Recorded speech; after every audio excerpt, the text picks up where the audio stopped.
शीर्षा का वो आसमान जब दिल्ली बच गई। शीर्षा का वह आसमान सिर्फ एक इंटरसेप्शन का गवाह नहीं था, वह भारत की इच्छा शक्ति, तकनीकी और निर्णायक नेतृत्व की परीक्षा का मैदान था।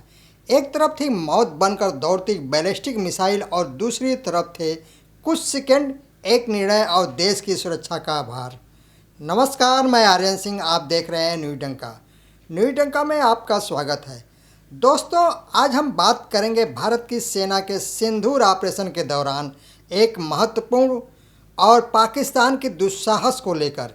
जी हाँ, अगर वह मिसाइल दिल्ली तक पहुंच जाती तो सिर्फ इमारतें नहीं गिरती, विश्वास टूटता, संतुलन बिगड़ता और पूरा उपमहाद्वीप आग की लपटों में घिर सकता था। लेकिन उस दिन भारत झुका नहीं, उसने इंतजार नहीं किया, उसने जवाब दिया, तेज, सटीक और निर्णायक। बाराक 8 सिर्फ एक मिसाइल नहीं थी, वह भारत की ढाल थी जिसने यह साबित कर दिया कि अब हर खतरे का जवाब आसमान में ही मिलेगा। यह कहानी सिर्फ एक सैन्य सफलता की नहीं, यह उस सोच की जीत है जो खतरों को आने से पहले खत्म कर देती है। यह उस सिस्टम की ताकत है जो सेकंड में फैसले लेकर करोड़ों जिंदगियों को सुरक्षित रखता है। आज भारत सिर्फ सीमाओं की रक्षा नहीं करता, वह अपने भविष्य की रक्षा करता है। शीर्षा ने यह दिखा दिया कि अब हर हमला चाहे कितना भी उन्नत क्यों न हो, उसे जवाब मिलेगा, और ऐसा जवाब मिलेगा जो दुश्मन को सोचने पर मजबूर कर देगा। क्योंकि अब भारत सिर्फ तैयार नहीं, भारत एक कदम आगे है।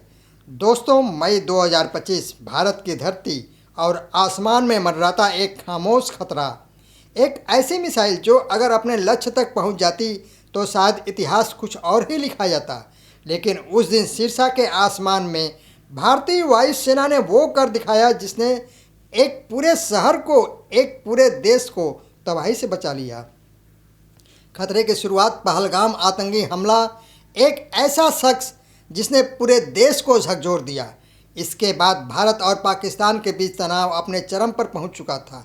सीमाओं पर हलचल थी, रडार लगातार निगरानी कर रहे थे और हर सेकंड एक नए खतरे की आशंका थी। और तभी एक रडार स्क्रीन पर एक सिग्नल चमका, एक बैलिस्टिक मिसाइल। वो घातक मिसाइल यह कोई सामान्य मिसाइल नहीं थी, यह थी एक हाई स्पीड बैलिस्टिक मिसाइल, संभवतः फतह 2 या शाहीन सीरीज की, जिसका लक्ष्य दिल्ली। सोचिए, अगर ये मिसाइल अपने टारगेट तक पहुंच जाती तो क्या होता। लाखों जिंदगियां, देश की राजधानी और एक ऐसा विनाश जिसकी कल्पना भी डरावनी है।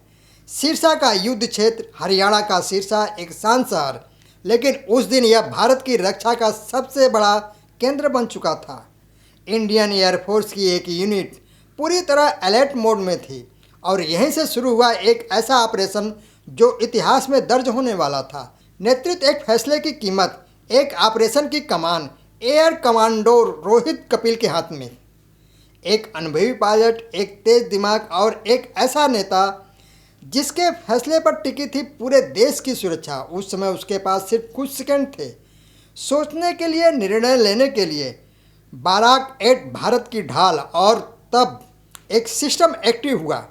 बाराक 8 भारत और इजराइल द्वारा विकसित एक अत्याधुनिक missile defence system, 360 degree coverage, Mach 2 की गति और दुश्मन के हर हवाई खतरे को खत्म करने की क्षमता।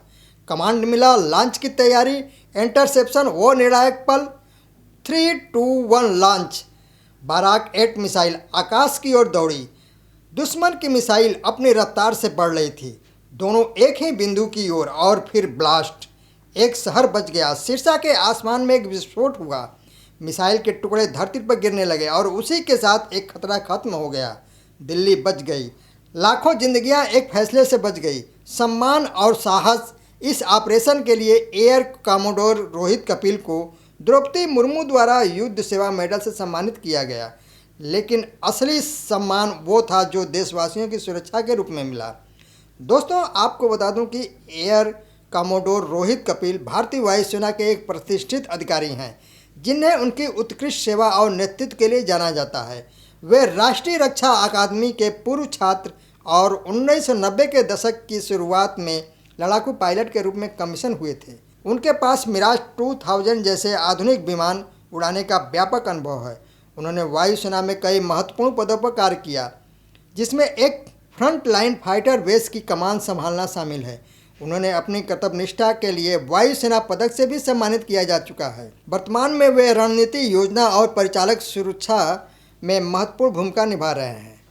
अब इसके बाद भारत अब एक नई रणनीति पर काम कर रहा है। सुदर्शन कार्यक्रम एक मल्टी लेयर डिफेंस सिस्टम जिसमें शामिल है S-400 बाराक 8 स्वदेशी इंटरसेप्टर। यह सिस्टम हर तरह के खतरे को रोकने के लिए तैयार किया जा रहा है। दोस्तों, अगर ये नहीं होता, अगर सिरसा में वो इंटरसेप्शन नहीं हुआ होता तो शायद दिल्ली पर हमला एक बड़े युद्ध में बदल जाता। दुनिया की ताकतें शामिल हो जाती और दक्षिण एशिया एक नए संकट में फंस जाता। भविष्य की लड़ाई अब यह सिर्फ एक घटना नहीं, यह एक संकेत है कि भविष्य की लड़ाई ज़मीन पर नहीं, आसमान में लड़ी जाएगी और भारत उसके लिए तैयार है। वो सिर्फ एक मिसाइल नहीं थी, वो एक परीक्षा थी। भारत की तकनीकी, भारत के साहस की और भारत के फैसले की। और उस दिन सिरसा के आसमान में भारत जीत गया। अगर आपको यह कहानी सिर्फ एक खबर नहीं बल्कि एक चेतावनी लगती है तो याद रखिए, देश की सुरक्षा हर सेकेंड, हर सांस किसी न किसी की जिम्मेदारी है। दोस्तों, आपसे निवेदन है आप हमारे वीडियो को अधिक से अधिक लाइक, शेयर, कमेंट और सब्सक्राइब अवश्य करें। धन्यवाद।